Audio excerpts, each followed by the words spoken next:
नमस्कार दोस्तों, आपके साथ एक नई वीडियो को शेयर करने के लिए, नई कहानी को शेयर करने के लिए आज फिर मैं प्रस्तुत हुआ हूँ। हर रोज की तरह आज फिर कहूंगा कि कुछ काम करिए ऐसा कि लोग आपके जैसा बनना चाहें। आज की वीडियो है, डिप्रेशन में एक लड़का चला गया था और उसके बाद काफी ज्यादा वो हतोत्साहित हो गया और सुसाइड करने के मोड पर आ गया था। चलिए इस कहानी को स्टार्ट करते हैं। बहुत समय पहले की बात है। एक लड़का अपने कॉलेज में अच्छे से पढ़ाई कर रहा था। उसके घर वाले भी उसकी प्रशंसा कर रहे थे, लेकिन धीरे धीरे वह बड़ा होता गया, बड़ी क्लास में जाता गया। 5 से 8, 8 से 10, 10 से 12वीं तक। 12वीं तक वो अपने कॉलेज में अब अच्छे नंबरों से पास होता था। घर वाले उसकी प्रशंसा करते थे, गांव वाले भी उसकी प्रशंसा करते थे। लेकिन धीरे धीरे वह जब कॉलेज की ओर अग्रसर हुआ तो बुरे लड़कों के साथ उसकी संगत होती गई। बुरे लड़कों के साथ संगत होने की वजह से वो धीरे धीरे पढ़ाई में कमजोर होता गया और वह उसका ध्यान भी भटकता गया कि अब पढ़ाई में मन नहीं लगता। लड़कियों के साथ घूमना और दारू पीना, दोस्तों के साथ मौज मस्ती करना शुरू कर दिया। धीरे धीरे समय बीतता गया। जब घर वालों ने इसके बारे में जाना तो उसको डांट फटकार लगाई। जब घर वालों ने उसको इतना कहा तो कहता है कि आप घर से मतलब रखिए, मुझसे मतलब मत रखिए। मैं पढ़ लिख के दिखाऊंगा, कुछ करके दिखाऊंगा, आप उसमें इंटरफेयर मत करिए। ऐसा कहने पर घर वालों को वो डांट फटकार लगाता है और इससे घर वाले बहुत दुखी होते हैं। कहते हैं जो तुम्हारी मर्जी में है वो करो, लेकिन घर वाले कितना भी कह दे उनको चिंता रहती ही है। तो धीरे धीरे समय बीतता गया। वह कॉलेज में गया और जब उसका फाइनल रिजल्ट आया तो उसमें वो फेल हो गया। उसके जो अच्छे नंबर से पास हुए दोस्त थे इंटर तक, वो वहां पर भी अच्छे नंबर से पास हुए, लेकिन ये जो टॉप पर था फेल हो गया। फेल होने का इसे इतना सदमा लगा कि वह बहुत ही टूट गया था और अंदर से डिप्रेशन में चला गया था। इसे बहुत ही गहरा सदमा लगा और वो जाके एक कमरे में अपने आप को बंद कर लेता है और बहुत सोचता विचारता है कि घर वाले सही कह रहे थे और उनका विचार भी सही था, मैं गलत रास्ते पे था। तो वैसे ही अपने आप को डिप्रेशन में रखता हुआ और धीरे धीरे प्रतिदिन सोचता हुआ उसी विषय में, लेकिन वह उसका निवारण नहीं पा रहा था। एक समय की बात है, कुछ दिन बीतने के बाद उसके गुरुजी के घर पे एक फंक्शन था।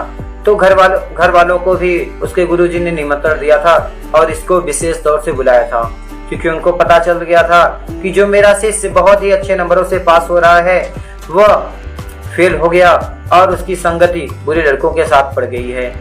सर्दी का समय था, वह बैठे हुए थे आँच के पास। तो उन्होंने क्या किया, उस लड़के को बुलाया और नाश्ता पानी कराया। फिर उसके बाद बैठा था। रात के समय में वो क्या करते थे, कोयले का एक टुकड़ा बाहर निकालते थे और फेंक देते थे मिट्टी में। फिर निकाले दूसरे टुकड़े को, फिर मिट्टी में फेंक दिया।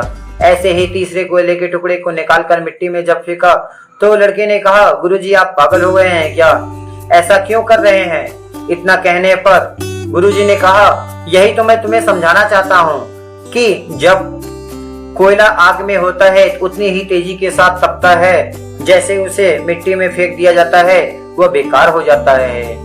जब तक आग में रहोगे उतना ही तपोगे और बाहर निकल जाओगे तो बेकार हो जाओगे। उसी प्रकार से तुम्हारा जीवन है। जब तुम अच्छी संगति में अच्छे से पढ़ाई कर रहे थे तो अच्छे नंबर पा रहे थे। जैसे ही तुम्हारी संगति बुरे लड़कों के साथ पड़ी तो वैसे ही तुम्हारे नंबर भी अच्छे नहीं आना स्टार्ट हुए और तुम भी बिगड़ गए और तुम फेल हो गए।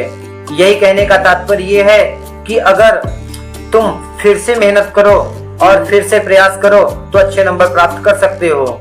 लड़के को बात समझ में आ गई थी कि गुरुजी कहना क्या चाहते हैं। तो लड़का फिर से मेहनत करता है और अच्छे से पढ़ाई करता है, अच्छे नंबरों से पास हो जाता है और पास होने के बाद बहुत ज्यादा खुश होता है। घर वाले भी खुश होते हैं। तो अगर सुबह का भूला शाम को घर आ जाए उसको भूला नहीं कहते हैं। इस कहानी से हमें यह सीखने को मिलती है कि अगर हम किसी भी चीज को लेकर टूट गए हैं और बुरी संगत में पड़ गए हैं तो उसको छोड़ा भी जा सकता है और फिर से उस लाइन पर आया जा सकता है और अपने कर्तव्यों को ध्यान में रखते हुए काम को किया जा सकता है।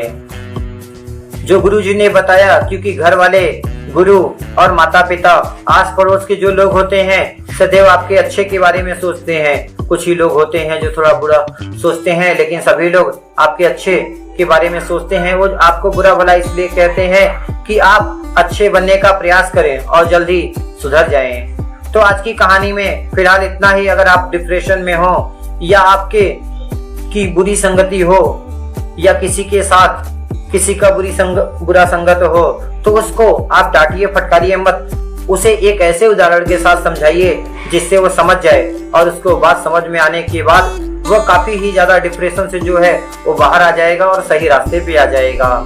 तो इस कहानी से हमें ये सीखने को मिलता है, सदैव अपने आप को एक्टिव रखना चाहिए, और किसी चीज में अगर फेल हो गए तो उसको पुनः स्टार्ट करके हम उसको सक्सेस प्राप्त कर सकते हैं, सफलता को प्राप्त कर सकते हैं।